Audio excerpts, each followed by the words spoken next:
ஒரு தடவை வீட்டுல யாரும் இல்ல, நான் மட்டும் இருக்கேன். சாப்பிடாமலே ஒரு 2-3 நாள் கடந்துருச்சுன்னு நினைக்கிறேன். இவன் சாப்பிடாம இருக்கான், நமக்கு மட்டும் சாப்பாடு போடுறாங்கிறத எப்படியோ அந்த பூனை கண்டுபிடிச்சிருச்சு. நைட்டு பார்த்தா ஒரு பெரிய ஒரு எலிய புடிச்சிட்டு வந்து என் எதிரில நின்றுச்சு. என்ன இருந்தாலும் அது எலி, அதுவும் ரத்தமாலாம் இருக்கு. கொஞ்சம் காலெல்லாம் தூக்கி இப்படி மேல வச்சுட்டேன். சரி, அது சாப்பிடட்டும். எப்பவுமே அதை துரத்தலாம் மாட்டேன். அது எதை பிடிச்சிட்டு வந்தாலும் சாப்பிட்ட பிறகு அந்த இடத்த கிளீன் பண்ணிடுவாங்க. ஆனா அது அந்த எலியை சாப்பிடவே இல்லை. எடுத்து என் கால் கிட்ட அப்படி தூக்கி தூக்கி வீசிக்கிட்டே இருந்துச்சு. எனக்கு முதல்ல புரியல.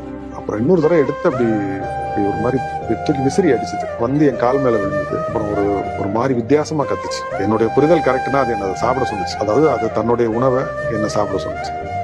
அதை சாப்பிடாம இருக்காத, ஏதாவது சாப்பிடு அப்படின்னு சொல்லி அது ரொம்ப அது வற்புறுத்துச்சுன்னே சொல்லலாம். மற்றவங்களுக்கு சொன்னா புரியுமான்னு கூட தெரியல. ரொம்ப ரொம்ப ஒரு உருக்கமான சம்பவம் அது.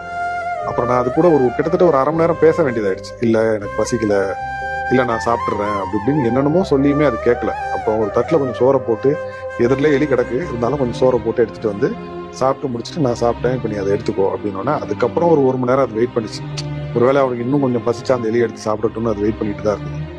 அப்புறமா ஒரு முடிவு எடுத்து அந்த எலியை எடுத்துட்டு போய் அதோட குட்டிங்களுக்கு எல்லாம் அப்படியே கொடுத்துருச்சு.